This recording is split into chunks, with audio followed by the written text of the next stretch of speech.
children, today we see the lesson make sentences. Make sentences म्हणजे काय तर वाक्य बनवणे. हा जो प्रश्न प्रकार आहे तो आज आपण पाहणार आहोत. पहा विद्यार्थी मित्रांनो, मेक सेंटेन्सेस हा जो प्रश्न प्रकार आहे तो आपण समजून घेण्यासाठी मी या ठिकाणी एक चार्ट टाकलेला आहे. या चार्टच्या सहाय्याने आपल्याला 6 वाक्य या ठिकाणी बनवायचे आहेत. तर या चार्टच्या सहाय्याने आपल्याला 6 वाक्य कशी बनवायची हे आता आपण पाहूया. पहा, या चार्ट मध्ये 4 कॉलम आहेत. तर पहिला कॉलम बघा, हा जो कॉलम आहे तो नावाचा कॉलम आहे. नाउन म्हणजे काय तर आपण सगळ्याचा अर्थ पाहूया. आय म्हणजे मी, वी म्हणजे आम्ही, यू म्हणजे तू किंवा तुम्ही, ही म्हणजे तो, शी म्हणजे ती, इट म्हणजे ते आणि दे म्हणजे सुद्धा तेच. आता पहा, फाउंड. फाउंड म्हणजे सापडणे, सॉ पाहिले, गॉट मिळाला आणि एट खाल्ले. आता इथं A N, some, a few म्हणजे थोडे, मेनी म्हणजे खूप, अशा पद्धती हे शब्द आहेत. त्या पुढे बघा शेवटचा कॉलम जो बघा, पेन्सिल हा एक वचन आला, पेन्सिल. पेन्सिल्स म्हणजे अनेक वचन, अनेक पेन्सिली. ऑरेंज एक ऑरेंज, ऑरेंजेस अनेक ऑरेंज. टायगर एक वाघ, टायगर्स अनेक वाघ. आता पहा, यापासून वाक्य आपल्याला बनवायचे आहे. पहा मुलांनो, या कॉलम मधला एक शब्द घ्यायचा, या कॉलम मधला एक शब्द घ्यायचा, या कॉलम मधला एक शब्द घ्यायचा आणि या कॉलम मधला एक शब्द घ्यायचा. 4 कॉलम मध्ये 4 शब्द घ्यायचा आणि असे एक वाक्य बनवायचे. असे 6 वाक्य आपल्याला बनवायचे. आता वाक्य बनवताना आपण एक गोष्ट लक्षात घेतली पाहिजे की वाक्य तयार करताना अर्थपूर्ण वाक्य तयार करता आलं पाहिजे. कुठलाही शब्द घेऊन उपयोगच नाही, तर ते अर्थपूर्ण वाक्य असलं पाहिजे. आता दुसरं एक अडचण अशी आहे की हे ए आणि एन हे कधी वापरायचं आणि सम, फ्यू, मेनी हे कधी वापरायचं हे थोडक्यात तुम्हाला सांगतो मी. पहा, ए आणि एन हे एक वचनी जर एक वचनीचा शब्द असला तर ए किंवा एन वापरायचं. आता त्याच्यामध्ये ए कधी वापरायचं, एन कधी वापरायचं तर पहा, ज्या वेळेस ए, ई, आय, ओ, यू हे इंग्रजी मधले स्वर आहेत 5. तर जर समजा या 5 स्वराने जर शब्दाची स्वरूप असेल किंवा नाउनची स्वरूप असेल किंवा नामाची स्वरूप असेल तर त्या शब्दाच्या अगोदर काय आलं पाहिजे, एन वापरण्याची इंग्रजीमध्ये पद्धत आहे. म्हणजे काय, कसं एन. आता पहा इथं ओ ने सुरुवात आहे म्हणून एन ऑरेंज. पहा, जर एक वचनी शब्दाची सुरुवात जर ए, ई, आय, ओ, यू याने सुरुवात होत नसेल तर त्याच्या अगोदर आपल्याला काय वापरायचे, ए वापरायचे. उदाहरणार्थ पहा, अ पेन्सिल, अ टायगर. इथं जे टायगर्स, ऑरेंजेस, पेन्सिल्स हे अनेक वचनी शब्द आहेत, त्याच्यामुळे त्याच्या अगोदर ए येणार नाही आणि एन पण येणार नाही. कारण एन कधी येते, फक्त तुम्हाला सांगितलं ए, ई, आय, ओ, यू याने जर शब्द स्वरूप असेल किंवा एखाद्या नामाचे स्वरूप असेल त्याच अगोदर काय येते, एन येते. एनचं काय फक्त एकच शब्द येणार आहे, एन ऑरेंज. हा एकच शब्द या एन पासून तयार होणार आहे. या ठिकाणी बघा, ए अनेक वचनी 3 शब्द आहेत बघा, सम, अ फ्यू आणि मेनी. सम म्हणजे काय, काही. अ फ्यू म्हणजे काय, थोडेसे. आणि मेनी म्हणजे काय, खूप. हे तिन्ही अनेक वचनी शब्द आहेत. या अनेक वचनी शब्दाच्या पुढे काय येणार आहे, याच्यामधलं अनेक वचनी शब्द येणार आहे. उदाहरणार्थ काय बघा, some pencils, some oranges, some tigers किंवा a few pencils, a few oranges, a few tigers. मेनीचं कसं होणार आहे, many pencils, many oranges, many tigers. पहा, आता वाक्य आपण तयार करूया. पहा, आय फाउंड अ पेन्सिल म्हणजे काय, आय फाउंड अ पेन्सिल म्हणजे मला एक पेन्सिल सापडली. आता पहा, आईचं वाक्य दुसरं बघा, आय फाउंड एन ऑरेंज म्हणजे काय, मला एक संत्री सापडली. आता इथं बघा, ओ असल्यामुळे आपण काय वापरलं, इथं एन वापरला. त्यानंतर बघा, आय फाउंड सम. आता सम हा अनेक वचनी शब्द आहे त्यामुळे काय वापरायचं बघा, I found some oranges, I found some pencils. I found some. आता या ठिकाणी टायगर्स आपण म्हणू शकत नाही किंवा टायगर म्हणू शकत नाही, कारण तो काय आहे, अनेक वचनी शब्द असला तरी पण वाघ आपल्याला कधी सापडत नाही. त्याच्यामुळे ते वाक्य जे आहे ते आपल्याला तयार करता येणार नाही. बघा, त्यामुळे आपण म्हटलंय की अर्थपूर्ण वाक्य तयार करता आली पाहिजे. ते वाक्य आपल्या लिहायचंच नाही. त्यानंतर पहा, आता आय सॉ च तयार करू. आता I saw a pencil. I saw a tiger. त्यानंतर पहा, आता एनचं बघा, आय सॉ एन ऑरेंज. त्यानंतर पहा, I saw some oranges. I saw some pencils. I saw some tigers.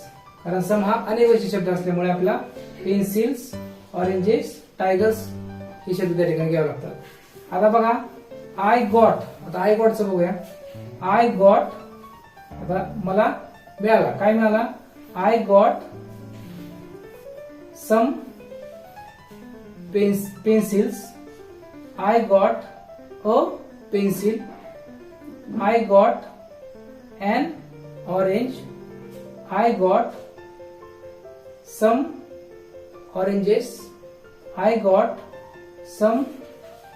आता या ठिकाणी टायगर्स होऊ शकते का? तर होणार नाही, कारण आय गॉट सम टायगर्स. आपल्याला टायगर कधी मिळत नाहीत. आपण टायगरला पाहू शकतो पण आपल्याला टायगर मिळत नाही. त्यामुळे गॉडचा जो शब्द आहे तो टायगरच्या बाबतीत त्याला धरता येणार नाही. पाहता आय एटचा आपण घेऊया. आय एट म्हणजे खाल्ले. आता खाण्याची कोणती वस्तू आहे तीच आपल्याला त्या ठिकाणी घ्यावं लागेल. बघा, आय एट एन. आता यामध्ये कोणती खाण्याची वस्तू आहे? फक्त ऑरेंज आहे. मग काय लिहायचं? I ate an orange. आता एन काय आलं? कारण इथं ओ हा स्वर आहे. स्वराने हा शब्द सुरुवात असल्यामुळे आपल्याला इथं एन घ्यावं लागेल. I ate an orange. आता पहा, आयची मी एवढी सगळी वाक्य बनवली. आता आपल्याला फक्त 6 बनवायचे. तुम्हाला मी सगळं नमुना दाखल सांगितलेलं आहे किंवा तुम्ही आयची एवढी वाक्य तुम्ही बनवू शकता. आयची एवढी बनवली तसेच आपण वीची पण बनवू शकतो, यूची पण बनवू शकतो, हीची पण बनवू शकतो, शीची पण बनवू शकतो, इटची पण बनवू शकतो आणि देची पण बनवू शकतो. आता आपल्याला फक्त काय करायचंय, या सर्वांचं एवढे आपल्या वाक्य लिहायची आवश्यकता नाही, कारण आपल्याला फक्त 6 लिहायचे आहेत. तुम्ही घरी तयार करताना संपूर्ण वाक्य तयार करू शकता. आपण वाक्य लिहायला सुरुवात करूया. आता पहा, पहिलं वाक्य लिहूया. I found a pencil. I found a pencil म्हणजे काय? मला एक पेन्सिल सापडली. आता वीची तयार करूया. वी सॉ आम्ही पाहिला. काय पाहिला? वी सॉ सम टायगर्स किंवा वी सॉ सम पेन्सिल्स किंवा वी सॉ अ पेन्सिल असं पण तयार करू शकता. आता आपण लिहूया सोपं बघा. वी सॉ सम टायगर्स म्हणजे काय? आम्ही काही वाघ पाहिले. We saw some tigers. आम्ही काही वाघ पाहिले. आता बघा तिसरा यूचा घेऊया. यू गॉट म्हणजे तुम्हाला मिळाले.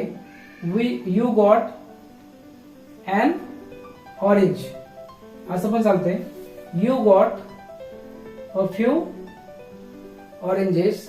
तुम्हाला काही संत्री मिळाली. आता पहा मग, you got a few oranges लिहू आपण. You got a few. आता हा अनेक वैशिष्ट्य शब्द असल्यामुळे आपलं काय लागलं? ऑरेंजेस. हा अनेक वैशिष्ट्य शब्द त्या ठिकाणी लिहावा लागेल.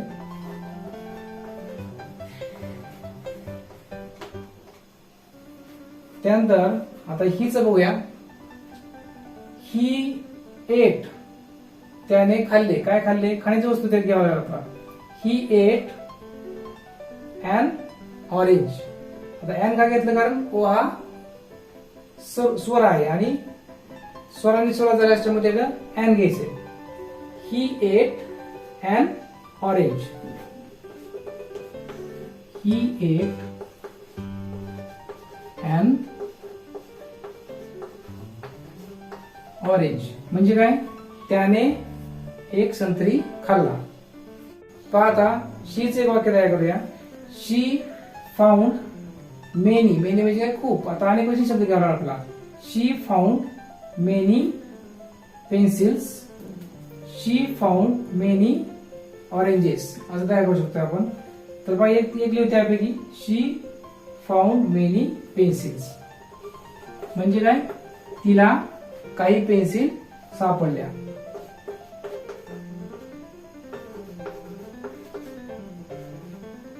शी फाउंड मेनी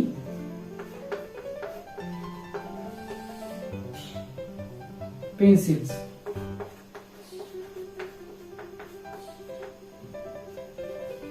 बघा आता इट आणि दे याच्यापासून वाक्य तयार करूया. इट म्हणजे पण तेच आणि दे म्हणजे पण तेच. त्याच्यामुळे आपण दे या शब्दापासून वाक्य तयार करूया. दे सॉ सम टायगर्स किंवा दे फाउंड सम पेन्सिल्स असं अनेक क्वेश्चन तयार करू शकतो. किंवा एक क्वेश्चन म्हणलं तर दे सॉ अ पेन्सिल असं पण तयार करूया. आपण एक वाक्य तयार करूया. They found a pencil. सोपं वाक्य तयार करूया. They found